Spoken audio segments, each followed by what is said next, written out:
Shriram fertilisers and chemicals एवं department of fertilisers, ministry of chemical fertilisers, government of India के संयुक्त तत्वावधान में रेडियो तरंग प्रस्तुत करता है हमारी अनूठी श्रृंखला हमारी शान भारतीय किसान। ये कार्यक्रम आप सुन रहे हैं रेडियो तरंग 90.0 FM रामलाल आनंद कॉलेज दिल्ली विश्वविद्यालय के अपने सामुदायिक रेडियो पर। हमारा आज का विषय है परिशुद्ध अथवा सटीक उर्वरक प्रबंधन तकनीक। और मैं दिव्या स्वागत करती हूँ आपका हमारे स्पॉन्सर्ड कार्यक्रम हमारी शान भारतीय किसान में। कार्यक्रम में आपका बहुत बहुत स्वागत है। आज हम बात करने वाले हैं परिशुद्ध अथवा सटीक उर्वरक प्रबंधन तकनीक विषय के बारे में। परिशुद्ध और सटीक उर्वरक प्रबंधन तकनीक आधुनिक कृषि का एक महत्वपूर्ण घटक है, जिसका उद्देश्य फसलों को उनकी आवश्यकता के अनुसार सही मात्रा में पोषक तत्व उपलब्ध कराना है। इस तकनीक में मिट्टी की जांच, फसल की पोषक आवश्यकता, मौसम की स्थिति तथा खेत की भौगोलिक विविधताओं को ध्यान में रखकर उर्वरकों का उपयोग किया जाता है। पारंपरिक तरीके से अक्सर किसान अनुमान के आधार पर उर्वरक डाला करते थे, जिससे लागत बढ़ती है और मिट्टी की उर्वरता पर नकारात्मक प्रभाव भी पड़ सकता है। इसके विपरीत सटीक उर्वरक प्रबंधन तकनीक संसाधनों के कुशल उपयोग को भी बढ़ावा देती है, साथ ही उत्पादन में वृद्धि करती है और पर्यावरण प्रदूषण को भी कम करने का कार्य करती है। इसके माध्यम से उर्वरक का समय, मात्रा, स्थान वैज्ञानिक ढंग से निर्धारित किया जाता है, जिससे पौधों को संतुलित पोषण मिलता है। इसी प्रकार यह तकनीक टिकाऊ कृषि को भी प्रोत्साहित करती है, साथ साथ किसानों की आय में भी वृद्धि करती है। हम जानते हैं कि फसल उत्पादन में उर्वरकों की बहुत महत्वपूर्ण भूमिका होती है, लेकिन क्या केवल अधिक उर्वरक डाल देने से अधिक उत्पादन मिल जाता है? क्या खेत के हर भाग को समान मात्रा में उर्वरक की आवश्यकता होती है? और क्या मिट्टी की जांच, फसल की अवस्था, पत्ती का रंग, सिंचाई व्यवस्था और पौधों की वास्तविकता आवश्यकता के आधार पर उर्वरक देना अधिक लाभकारी हो जाता है? इन्हीं प्रश्नों पर विस्तार से चर्चा करने के लिए आज हमारे साथ स्टूडियो में मौजूद हैं डॉक्टर दिनेश कुमार, प्रधान वैज्ञानिक, भारतीय कृषि अनुसंधान संस्थान, पूसा, नई दिल्ली से। सर, बहुत बहुत स्वागत है आपका। धन्यवाद। तो सर, जैसा कि आज का हमारा विषय है परिशुद्ध तथा सटीक उर्वरक प्रबंधन तकनीकें, तो सबसे पहले मैं आपसे ये जानना चाहूँगी कि ये होती क्या है? जी बिल्कुल, देखिए अंग्रेजी में अगर हम बात करें तो इसके बहुत सारे मतलब लगाए जाते हैं। इसको प्रिसीजन न्यूट्रिएंट मैनेजमेंट भी कहते हैं, प्रिसीजन फर्टिलाइजर मैनेजमेंट भी कहते हैं। कई नामों से ये जाना जाता है। जैसे आपने बताया कि आप सटीक और परिशुद्ध, ये भी शब्द इसके लिए प्रयोग में किए जाते हैं। तो परिशुद्ध का मतलब ये होता है कि हम जो उर्वरकों का या पोषक तत्वों का प्रयोग कर रहे हैं वो अपनी ज़रूरत के, फसल की आवश्यकता के हिसाब से, मिट्टी की आवश्यकता के हिसाब से करें, यानी कम से कम उसमें वेस्ट हो, व्यर्थ कुछ भी ना हो उसमें। ये मुख्य एम होता है इसका। और इसकी बहुत सारी विधियां हैं इसकी, जिनमें फसल को उसकी वास्तविक आवश्यकता के अनुसार उर्वरक दिया जाता है। जैसा कि किसान भाई जानते हैं, जो भी पोषक तत्व हैं हमारे, वो या तो उर्वरकों की मदद से दिए जाते हैं, या फिर जो खाद होती है हमारी, देसी खाद है, गोबर की खाद है, या कुछ जैव उर्वरक होते हैं। इसके अलावा फसल अवशेष वगैरह होते हैं। इनसे हम पोषक तत्वों की आपूर्ति करते हैं। इनमें उर्वरकों का स्थान प्रमुख है, क्योंकि हमारी खाद्य सुरक्षा में भी इनका विशेष स्थान रहा है। इसका मतलब ये है कि खेत के हर भाग, हर फसल और हर अवस्था की ज़रूरत को समझकर उर्वरक की मात्रा और समय तय किया जाता है। सरल शब्दों में, जो किसान भाइयों की आम भाषा है, इसको हम ऐसे समझें कि जितना मन किया उतना उर्वरक डाल दिया वाली पत्ती हमें नहीं करनी है, बल्कि जहाँ जितनी ज़रूरत है उतना ही दिया जाए वाली वैज्ञानिक पत्ती इसमें काम करती है। और इसका सही मतलब होता है 4R, 4R होते हैं अंग्रेजी के। देखिए, पहले R का मतलब होता है राइट फर्टिलाइजर या राइट सोर्स, जो सही हमारा उर्वरक है। दूसरा होता है राइट अमाउंट, जो उसकी मात्रा है, सही मात्रा में उसको डालना है। तीसरा होता है राइट टाइम, सही समय पे देना है। अब देखिए, कई बार ऐसा होता है किसान भाई, फास्फेटिक उर्वरक होता है, DAP होता है, उसको खड़ी फसल में डाल देते हैं। अभी भी बहुत किसान ये गलती करते हैं, जबकि ऐसा नहीं करना चाहिए। DAP आपको तभी फ़ायदा देगा जब आप बुआई के समय उसको प्रयोग में लाएं और वो भी ज़मीन पे ना छिड़कें, उसको मिट्टी में मिलाना पड़ता है या कूड़ में उसको आपको डालना पड़ता है। तो सही समय पे उर्वरक का प्रयोग बहुत ज़रूरी होता है। और जो तीसरी बात है वो है सही स्थान, जो राइट प्लेस है उस पे उसको डालना है। और एक है राइट मेथड, जो हमारा सही विधि है, उससे हमें उर्वरकों का प्रयोग करना चाहिए। कई बार जैसे मैंने अभी बताया फास्फेटिक फर्टिलाइज़र है, डीएपी है, उसको हमें प्लेस करना चाहिए। उसको हम कई बार जो है वो फैला के ब्रॉडकास्ट करके कर देते हैं, जो कि ठीक नहीं है। फास्फेटिक उर्वरकों के बारे में कहा जाता है कि जितना ये मिट्टी के कम संपर्क में आएंगे और जितना ये जड़ों के आसपास डाले जाएंगे, उतना ज़्यादा इनका फ़ायदा मिलेगा। दूसरी तरफ जैसे मात्रा की बात अगर हम देखें तो कई बार किसान भाई बिना मिट्टी की जांच के अपनी मनमर्जी से उर्वरकों का प्रयोग कर देते हैं, जिससे कि काफ़ी नुकसान होता है किसान भाइयों का। तो सर, अभी हमने जाना कि परिशुद्ध उर्वरक प्रबंधन तकनीकें क्या होती हैं, तो अब आगे चलते हुए मैं आपसे जानना चाहूँगी कि परंपरागत और परिशुद्ध अथवा सटीक उर्वरक प्रबंधन में क्या अंतर होता है। जी बिल्कुल, देखिए परंपरागत उर्वरक प्रबंधन का अर्थ यही है कि जो किसान भाई अपने आप करते चले आ रहे हैं, परिपाटी चली आ रही है, दादा ने बेटे को बताया, बेटे ने उसके बेटे को बताया, तो ऐसे करके उर्वरक प्रबंधन इस तरीके से हम करते हैं और अपनी मर्जी से किसान भाई डालते रहते हैं। जिस चीज़ की ज़रूरत है वो नहीं डाल पाते, जिस चीज़ की ज़रूरत नहीं है उसको ज़्यादा डाल देते हैं। एनपीके के अनुपात की बात करें तो हम जानते हैं कि किसान भाई यूरिया खाद का प्रयोग ज़्यादा करते हैं, उसकी तुलना में फास्फोरस और पोटाश का प्रयोग बहुत कम करते हैं। अब गंधक के प्रयोग करने की भी ज़रूरत आ गई है, कहीं कहीं वो नहीं कर पाते हैं, कहीं कहीं जस्ता डालना चाहिए उसको नहीं डाल पाते। ज़्यादातर पैसा नाइट्रोजन और फास्फोरस पे किसान भाई खर्च करते हैं, डीएपी खरीदते हैं, यूरिया खरीदते हैं, कभी कभी एनपीके भी खरीद लेते हैं और उसकी भी मात्रा, सही मात्रा का उनको पता नहीं होता, जो कि ये ठीक नहीं है। तो इस तरह का प्रबंधन हमारा परंपरागत उर्वरक प्रबंधन कहलाता है। और जो प्रिसीजन है, जो हमारी परिशुद्ध या सटीक उर्वरक प्रबंधन है, उनमें जैसे अभी हमने बताया 4 बातों का ध्यान रखना होता है। सही स्रोत होना चाहिए, सही मात्रा होनी चाहिए, सही स्थान पर डालना चाहिए और सही समय पर डालना चाहिए। अगर हम ये 4 क्रियाओं को, 4 बातों को करते हैं तो वो हमारा सटीक उर्वरक प्रबंधन हो जाता है और जिसके बहुत सारे फ़ायदे हैं जो हम आगे चल के देखेंगे इस तरह के फ़ायदे। तो सर, जो ये सटीक और परिशुद्ध उर्वरक प्रबंधन होते हैं, इनकी आवश्यकता क्यों महसूस हुई? निश्चित तौर पे जैसे परंपरागत उर्वरक प्रबंधन की बात हुई, क्योंकि आज की तारीख में उर्वरक बहुत महंगे होते हैं, ये सस्ते नहीं आते, इनकी कीमत देनी पड़ती है किसानों को। तो इनका अगर सही उपयोग हम नहीं करते, उनका इम्बैलेंस यूज़ करते हैं, मतलब उनका कोई संतुलित प्रयोग नहीं कर पाते, असंतुलित प्रयोग होता है, तो उससे होता क्या है कि एक तो हमारा पर्यावरण का प्रदूषण होता है। एक ये है कि हमें मान लीजिए 3 रोटी की ज़रूरत थी, हमने खा ली 4 या 5 खा ली, तो हम अपना ही पेट खराब करेंगे, हमारा ही नुकसान होगा। एक तरफ तो हमने पैसा ज़्यादा खर्च किया, 5 रोटी खाई, भाई पैसा भी लगा, उसकी भी कॉस्ट होती है, दूसरी तरफ उसने हमें नुकसान कर दिया। तो यही इसकी बात होती है, अगर हम कोई एक उर्वरक या एक पोषक तत्व ज़्यादा मात्रा में डाल देते हैं तो वो हमारी मिट्टी को नुकसान करता है, उससे हमारा पर्यावरण प्रदूषण हो सकता है। साथ ही साथ जो दूसरे पोषक तत्वों की उपलब्धता है उसमें कमी आ जाएगी, क्योंकि हमने असंतुलित उर्वरकों का प्रयोग किया। और सबसे महत्वपूर्ण ये है कि जो उर्वरक हमने ज़्यादा मात्रा में डाला है तो उसका तो पैसा हमारा बेकार ही गया, जो इन्वेस्टमेंट था हमारा वो बेकार गया, यानी आर्थिक हानि भी होती है। एक तरह से प्रदूषण होगा, आर्थिक हानि होगी और साथ ही साथ जो पैदावार है उसमें भी कमी आएगी। कुल मिला के आपकी जो परंपरागत विधियां हैं या जो हम किसान भाई कर रहे हैं वो सब होती है। जबकि अगर हम सटीक उर्वरक प्रबंधन करते हैं तो ये सारी समस्याओं की जो समाधान हमें जो है वो अच्छी तरीके से मिल जाता है। तो सर, जैसे अभी हमने जाना कि सटीक और परिशुद्ध उर्वरक प्रबंधन की क्या आवश्यकता होती है, तो अब मैं ये जानना चाहूँगी कि इसका मूल सिद्धांत क्या है, और यदि एक वाक्य में हम इस सिद्धांत को बताना चाहें तो वो क्या होगा? जी बिल्कुल, देखिए एक वाक्य में वही ले दे के 4R हैं हमारे। सही स्रोत हो, सही मात्रा हो, सही समय हो और सही स्थान हो। इसका मतलब ये है कि पहले किसान ये जाने कि कौन सा पोषक तत्व तो किस रूप में देना है। जैसे कि हम धान की अगर बात करते हैं तो धान में पोषक तत्व तो हमारा, जैसे कि धान का पौधा है, अमोनिकल नाइट्रोजन को प्रीफर करता है। बहुत बार ये संस्तुति दी गई है कि अमोनिकल फर्टिलाइज़र आप डालिए, इसमें अमोनिया फॉर्मिंग फर्टिलाइज़र आप डालिए तब ज़्यादा लाभ मिलता है। नाइट्रेट फर्टिलाइज़र हम सीधे सीधे डाल देते हैं तो उनसे हमारी हानि हो सकती है। तो ये एक बात है। फिर ये तय करना कि कितनी मात्रा आवश्यक है। देखिए जैसे कि अभी हमने कहा बहुत ज़्यादा उर्वरक डालने की ज़रूरत नहीं होती, वो एक तरह का वेस्ट है, वेस्ट ऑफ मनी और पॉल्यूशन होगा।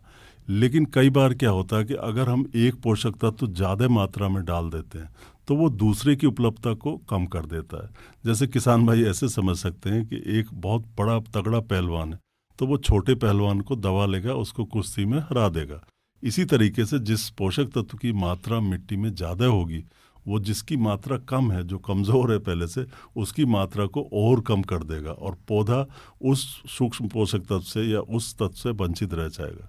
इसका क्लासिकल उदाहरण है फास्फोरस और जिंक। अगर फास्फोरस की मात्रा मिट्टी में ज़रूरत से ज़्यादा बढ़ जाती है तो वो जिंक की उपलब्धता कम कर देता है। ये निगेटिव इंटरेक्शन होती है।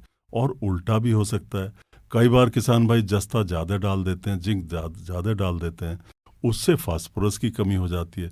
तो सही अनुपात में, सही मात्रा में इनका डालना बहुत ज़रूरी होता है। तो ये सब बातें हैं जिसका किसान भाइयों को ध्यान रखना चाहिए, इससे आपकी लाभकारी खेती हो सकती है। तो सर जो ये सटीक और परिशुद्ध उर्वरक प्रबंधन है, इसमें मिट्टी परीक्षण की क्या भूमिका होती है? मिट्टी परीक्षण बहुत ज़रूरी होता है और इस दिशा में भारत सरकार पिछले कम से कम मैं समझता हूँ 12 साल से बहुत ज़्यादा प्रयत्नशील है कि ज़्यादा से ज़्यादा मिट्टियों की जांच की जाए। देश की बहुत बड़ी मिट्टियों की जांच की जा चुकी है, मिलियंस ऑफ सैंपल्स हमारे देश में किए जा चुके हैं, रिजल्ट भी आ चुके हैं और किसान उनके हिसाब से जो है पोषक तत्वों का प्रयोग करना शुरू कर दिए हैं। लेकिन अभी भी किसानों के पार्ट पे बहुत ढिलाई है। कई बार वो मिट्टी की जांच अपने आप नहीं करा पाते और मिट्टी की जांच के आधार पर जो संस्तुति आती है उसका भी पालन नहीं कर पाते। इस दिशा में हमें ज़रूर कदम उठाने होंगे, अपनी मिट्टी की जांच करानी होगी और उसके आधार पे हमें पोषक तत्वों का प्रयोग करना पड़ेगा। इसमें जैसे मिट्टी की जांच में हमारा पीएच पता लग जाता है, ईसी पता लग जाती है और उसमें कितना कार्बन है, कितना फास्फोरस, कितना पोटाश, कितना जस्ता, कितनी गंधक, सब चीज़ों का हमें पता लग जाता है। फिर उसी के हिसाब से अगर हम पोषक तत्वों का प्रयोग करेंगे तभी हमारा लाभकारी होगा, तभी हमारा जो सटीक उर्वरक प्रबंधन है वो हम कर सकते हैं। बिना मिट्टी की जांच किए ये हमारा अधूरा ही रहेगा। अपनी मर्जी से आप कुछ भी डालते रहिए, उससे पर्यावरण प्रदूषित होगा और आपकी आमदनी में गिरावट आएगी। तो सर क्या एक ही खेत में अलग अलग भागों में जो मृदा की उर्वरता है उसमें अंतर पाया जा सकता है? साथ ही खेत के हर भाग में उर्वरक की आवश्यकता अलग अलग हो सकती है? जी बिल्कुल। देखिए बड़ी अच्छी बात है कि देश के बहुत सारे भागों में, खास करके उत्तरी भारत में, किसानों ने अपने खेत अब बड़े करने शुरू कर दिए हैं। एक किसान 1 एकड़ का है मान लीजिए, भले ही 1 एकड़ ज़मीन है उसके पास, पहले वो एकड़ को 5 जगह 6 जगह बांट के छोटे छोटे खेत बना लेता था। लेकिन 1 एकड़ का भी छोटा किसान अब पूरा खेत बना ले रहा है। जो बड़े किसान हैं, मध्यम मझोले किसान हैं, वो भी अपने जो छोटे छोटे खेत होते हैं, क्यारियाँ होती थी, उनको बड़ा बना रहे हैं, जिससे जो बंड्स होते थे पहले हमारे, उनकी जगह कम हो जाती है। बहुत ज़्यादा नालियाँ बनती थी, उनकी जगह कम हो जाती है। यानी खेती का क्षेत्रफल 1 एकड़ में वो बढ़ा लेता है, बंड्स कम करके और नालियों को कम करके। ये संभव कैसे हुआ? ये संभव हुआ लेज़र लैंड लेवलर। जब से लेज़र लैंड लेवलर हमारे देश में लागू हुआ और किसानों ने बहुत ही व्यापक स्तर पर इसको अडॉप्ट किया, तो हमारी ज़मीनें लेवल हो गई, इकसार हो गई हैं। उनका जो है वो ग्रेड 0 या 0.1% तक कर दिया गया। अब होता क्या है कि जब हमारे बड़े खेत हो चुके हैं, एकड़ वाले, 2 एकड़ वाले, तो उसमें विविधता पाई जाती है। मिट्टी का, खेत का एक हिस्सा बहुत ज़्यादा पोषक तत्व रख सकता है, कोई खास एक हिस्सा कमज़ोर हो सकता है, बीच का हिस्सा बीच का हो सकता है। मतलब जो उर्वरता है हमारे खेत की वो वेरिएबल होगी, खेत में अलग अलग होगी, कहीं ज़्यादा कहीं कमज़ोर। तो अब सवाल यही आता है कि सारे के सारे खेत में हम एक ही मात्रा में पोषक तत्व क्यों डालें? क्यों ना हम ज़रूरत के हिसाब से पोषक तत्व डालें? क्यों ना हम प्रिसाइज हो जाएं? क्यों ना हम परिशुद्ध हो जाएं, सटीक हो जाएं, जिससे कि जितना ज़रूरत जिस हिस्से को है मिट्टी के, उतना ही पोषक तत्व उसमें डाला जाए। इसी दिशा में आगे चलते हुए सर मैं ये जानना चाहूँगी कि साइट स्पेसिफिक न्यूट्रिएंट मैनेजमेंट अर्थात स्थान विशिष्ट पोषक तत्व प्रबंधन क्या होता है और इसको आसान भाषा में हम कैसे समझ सकते हैं? जी बिल्कुल। देखिए अब पिछले सवाल जो आपने किया था उसी से मैं इसको जोड़ देता हूँ कि भाई साइट स्पेसिफिक न्यूट्रिएंट मैनेजमेंट का मतलब ये है कि स्थान विशेष के लिए अलग अलग पोषक तत्वों का हमें प्रबंधन करना है। ये संभव है, बड़ी आसानी से संभव है। हालांकि कई बार इसमें छोटे मोटे इक्विपमेंट हमें चाहिए, जैसे हमें चाहिए आपका जीपीएस चाहिए, जीआईएस चाहिए, और एक होता है रिमोट सेंसिंग। 3 चीज़ों का ज्ञान इसमें रखना पड़ता है, रिमोट सेंसिंग, जीपीएस, जीआईएस। और चौथा होता है इसमें हमारा वेरिएबल रेट टेक्नोलॉजी, VRT। 4 चीज़ें होती हैं। GPS किसान जानते हैं, आजकल हर किसान मोबाइल रखता है। गूगल मैप आप करते हैं, तुरंत आपको पता लग जाता है कौन सी जगह पे धरती पे आप खड़े हैं। तो GPS एक ऐसा यंत्र होता है कि जो हमें बता देता है कि धरती के कौन से हिस्से पे हम खड़े हैं, क्या हमारा लैटिट्यूड है, क्या हमारा लॉन्गिट्यूड है, सारी जानकारी मिल जाती है। और दूसरा ये होता है कि उसी डेटा के आंकड़े के आधार पे हम मैप्स बना लेते हैं अपने खेत का, GIS के थ्रू। GIS क्या करता है, ये मैप बना देता है, नक्शा बना देता है खेत का कि कौन से हिस्से में कौन सा पोषक तत्व तो कितनी मात्रा में, ज़्यादा मात्रा में, कम मात्रा में। फिर क्या होता है, ये जो मैप है GIS वाला, ये ट्रैक्टर पे फिट कर दिया जाता है, जिस पे एक छोटा सा कंप्यूटर लगा होता है। तो क्या होता है कि उसमें जो हमारा यंत्र होता है, पीछे मान लीजिए उर्वरक डालने की आपने मशीन लगा रखी है, तो वो पूरे खेत में घूमता रहेगा और जहाँ कम उर्वरक डालने की आवश्यकता है, यानी जहाँ उर्वरता ज़्यादा है, वहाँ वो कम मात्रा में उर्वरक डालेगा, और जहाँ कमज़ोर है खेत हमारा, वहाँ वो ज़्यादा उर्वरक डालेगा। तो इस तरह से मान लीजिए एक आदमी ज़्यादा प्यासा है तो वो 3 गिलास पानी पिएगा, एक कम प्यासा है तो वो 1 गिलास पानी पिएगा। तो इसी तरीके से इसको वेरिएबल रेट टेक्नोलॉजी कहते हैं। इसके रेट वेरी करते हैं, चेंज होते रहते हैं, बदलते रहते हैं। ये बड़ी अच्छी तकनीक है, लेकिन इसी दिशा में कई बार किसानों के पास इतने अच्छे सोफिस्टिकेटेड नहीं होते। लेकिन मोटे तौर पर भी हम खेत में जो है अलग अलग तरह से, आजकल हमारे ड्रोन्स आ गए, कैमरे आ गए, बहुत सारी जो ITs हैं ये बीच में आ गए, इनकी मदद लेके भी हम प्रिसीजन जो न्यूट्रिएंट मैनेजमेंट है वो कर सकते हैं। तो सर, जो ये सटीक और परिशुद्ध उर्वरक प्रबंधन है, इनमें कौन कौन सी तकनीकें प्रमुख रूप से शामिल होती हैं, और इनकी एक सूची हमारे किसान भाइयों बहनों को आप समझा सकें? जी बिल्कुल, देखिए सबसे पहले तो जो हमारा उर्वरकों का प्रयोग है, सिफारिश है, वो किसान भाई मिट्टी की जांच के आधार पे करें, कम से कम इतना तो हम कर सकते हैं। दूसरा ये है कि खड़े खेत में मान लीजिए पोषक तत्वों की या नाइट्रोजन की कमी आ गई, तो उस नाइट्रोजन को डालने का सही समय क्या हो, इसके लिए भी आजकल तकनीकी ज्ञान उपलब्ध है। कुछ किसान भाई जानते हैं लीफ कलर चार्ट का प्रयोग किया जा सकता है, स्पैड मीटर एक यंत्र आता है, उसका प्रयोग किया जा सकता है। इससे हम पोषक तत्व या नाइट्रोजन के डालने का सही समय पता कर सकते हैं, और इनका प्रयोग किया भी गया है। और इससे क्या होता है कि पोषक तत्व की बचत होती है और जो उत्पादकता है वो बढ़ती है। इसके साथ साथ आजकल कुछ किसान भाई सिंचाई के पानी के साथ भी उर्वरकों का प्रयोग करते हैं, जिसे ड्रिप फर्टिगेशन कहते हैं, यानी आपके उर्वरक युक्त सिंचाई, इसकी हिंदी बनाई जा सकती है, और इसके जरिए भी हम पोषक तत्वों को पहुंचा सकते हैं। इसमें भी प्रिसाइज लगता है, जितना मात्रा आप चाहेंगे उतनी आप कंट्रोल कर सकते हैं। पर्णीय छिड़काव है, आजकल ड्रोन आ गया, ड्रोन दीदी भी इसमें मदद कर रही हैं, ट्रेनिंग ले रही हैं। इसका प्रयोग करके भी हम प्रिसीजन न्यूट्रिएंट एप्लीकेशन कर सकते हैं। और स्प्लिट एप्लीकेशन तो पहले से ही किसान भाई जानते हैं, विभाजित मात्रा में, जैसे गेहूं में 3 बार नाइट्रोजन को डालना चाहिए, या 4 बार भी डाल सकते हैं धान में। तो इस तरह का स्प्लिट एप्लीकेशन हमेशा लाभकारी होता है। यूरिया की संपूर्ण ज़रूरत को किसी भी फसल की, ये किसान भाइयों को सलाह दी जाती है, संपूर्ण मात्रा को यूरिया की एक ही बार में ना दें, 2 या 3 बार में देंगे तो उससे उसकी उपयोग क्षमता बढ़ती है। जैसे GPS GIS आधारित भी खेत की एनालिसिस की जा सकती है। और आजकल सेंसर आ गए, तमाम तरह के सेंसर आ गए, आज नहीं तो कल ये सेंसर बहुत किसानों की हमारी मदद करने वाले हैं। इसका ज्ञान भी और प्रचार भी धीरे धीरे बढ़ रहा है। साथ ही साथ आजकल वैज्ञानिकों ने कुछ मोबाइल ऐप आधारित एप्लीकेशंस भी बना दिए हैं, जिनका पोषक तत्व प्रबंधन में और खास करके SSNM में, स्थान विशेष के लिए पोषक तत्व प्रबंधन में विशेष उपयोग है और यूज़ है। तो इन सभी का उद्देश्य एक ही है। क्या उद्देश्य है? उर्वरक को अधिक सटीक और प्रभावी बनाना। तो सर, अभी आपने लीफ कलर चार्ट के बारे में बात की, और किसानों के लिए बहुत उपयोगी उपकरण भी माना जाता है। तो आखिर ये लीफ कलर चार्ट होता क्या है?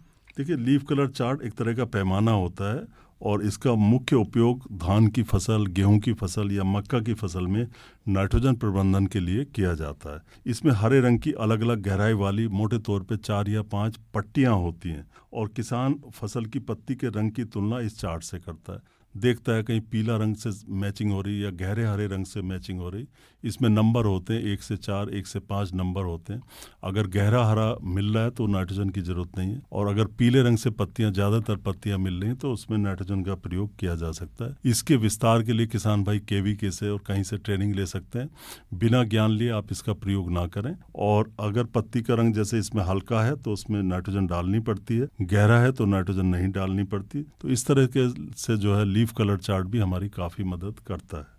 तो सर ये फर्टिगेशन यानी कि उर्वरक युक्त सिंचाई क्या होती है, इसके बारे में हमारे किसान भाइयों बहनों को थोड़ा बताएं। जी बिल्कुल, देखिए आजकल बाजार में बहुत सारे घुलनशील उर्वरक उपलब्ध हैं और थोड़ा इन्वेस्टमेंट करके भी हम फर्टिगेशन बना सकते हैं। कुछ छोटे किसानों के लिए भी फर्टिगेशन के सिस्टम उपलब्ध हैं, कुछ बड़े किसानों के लिए भी उपलब्ध हैं जिसमें एनर्जी वगैरह ज़्यादा लगती है, खर्चा आता है। लेकिन हर तरह के जो हमारे फर्टिगेशन सिस्टम है, जो उर्वरक युक्त सिंचाई प्रणाली है, ये पाइप होते हैं, इससे उर्वरक और पानी साथ साथ लग जाता है। इसमें प्रिसाइज एप्लीकेशन होता है, बिल्कुल सटीक, जहाँ जितनी ज़रूरत है उतना होता है और एक ही बार में हम दो चीज़ों का प्रयोग कर लेते हैं। देखिए सिंचाई भी कर लेते हैं, उर्वरक का प्रयोग भी कर लेते हैं, तो काफ़ी फायदेमंद है। और ख़ास करके सब्जियों में, फलों में और जो हमारे फ्रूट क्रॉप्स हैं कुछ, उनमें इसका फर्टिगेशन का प्रयोग किया जा सकता है। साथ ही साथ कुछ फसलें जैसे कपास है हमारी, उसमें इसका प्रयोग किया जा सकता है। तो सर क्या सूक्ष्म पोषक तत्वों के प्रयोग में भी परिशुद्धता अथवा सटीकता ज़रूरी होती है, क्योंकि किसान अक्सर एनपीके पर ज़्यादा ध्यान देते हैं और सूक्ष्म पोषक तत्वों के प्रयोग को भूल जाते हैं। बिल्कुल, देखिए सूक्ष्म पोषक तत्वों में जैसे हमारे जस्ता है, आयरन है, बोरोन है, मैंगनीज है, कॉपर है, मोलिब्डेनम, तमाम तरह के सूक्ष्म पोषक तत्व हैं। इनका प्रयोग करना भी बहुत ज़रूरी होता है, क्योंकि ना ये सिर्फ उत्पादकता बढ़ाते हैं, उत्पादन बढ़ाते हैं, बल्कि ये गुणवत्ता भी बढ़ाते हैं। लेकिन बिना जांच के इनका अधिक मात्रा में प्रयोग ना करें। और अगर ये बिल्कुल भी नहीं है, हमारे जो मिट्टी की जांच के आधार पे मान लीजिए इनकी मात्रा कम है, तो इनका प्रयोग करना बहुत ज़रूरी है। मिसाल के तौर पे किसान भाइयों, आप नमक है, अगर आपके सामने खाना रखा हुआ है और नमक आपको बिल्कुल भी नहीं डाला गया, तो आप खाना नहीं खाएंगे।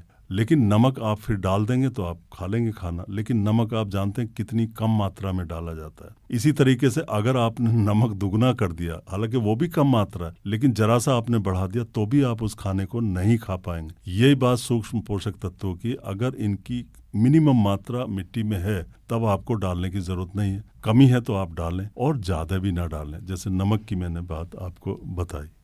तो सर ये परिशुद्ध उर्वरक प्रबंधन से उर्वरक उपयोग दक्षता कैसे बढ़ती है, इस बारे में थोड़ा जानना चाहेंगे। निश्चित तौर पर देखिए, हम एक तो इसमें उर्वरक का प्रयोग कम होता है। सबसे बड़ी बात ये है कि उर्वरक की बचत होती है, इसका प्रत्यक्ष लाभ होता है। अगर हमने उर्वरक बचा लिया और बैलेंस फर्टिलाइजेशन कर दिया, बैलेंस फर्टिलाइजेशन है, उसके बाद हमारा लाभ ही लाभ है, अप्रत्यक्ष लाभ बहुत ज़्यादा है। एक तो देखिए पैदावार बढ़ती है, उससे आपको लाभ मिलेगा, आमदनी बढ़ेगी।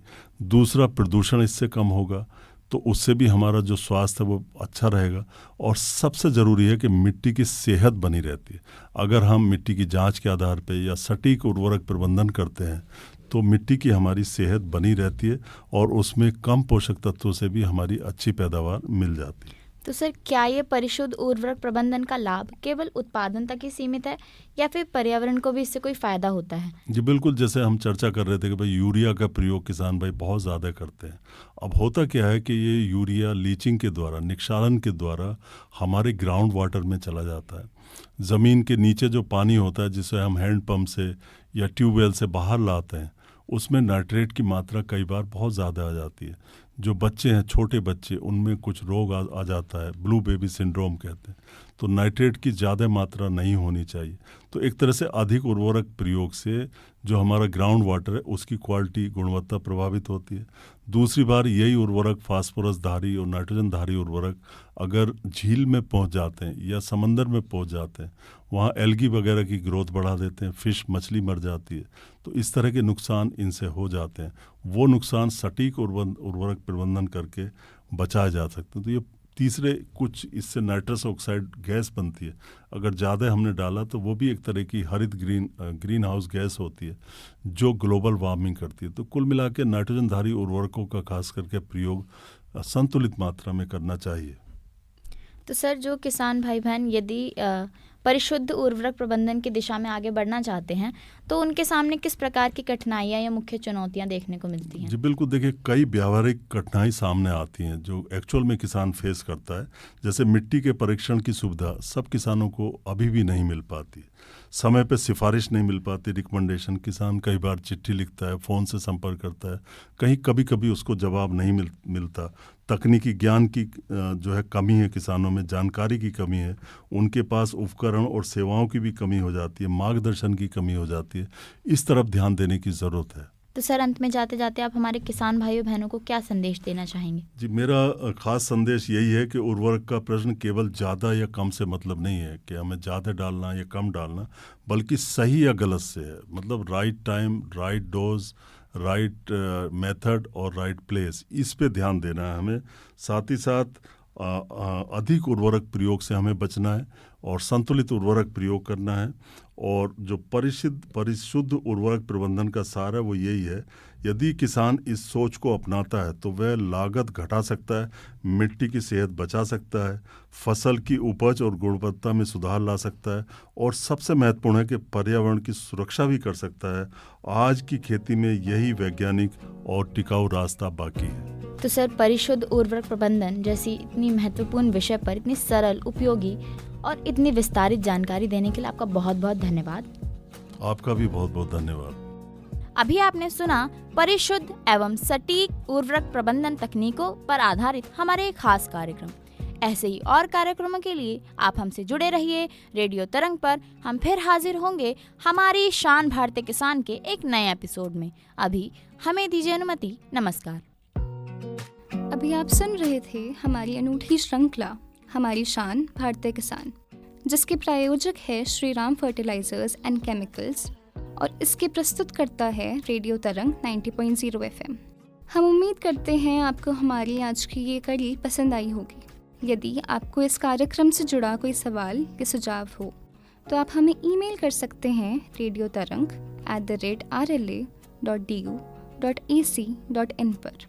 कार्यक्रम की संचालक है भूमि, कार्यक्रम का संपादन किया है फरजीन सुल्तान ने और कार्यक्रम के मार्गदर्शक है प्रोफेसर राकेश कुमार।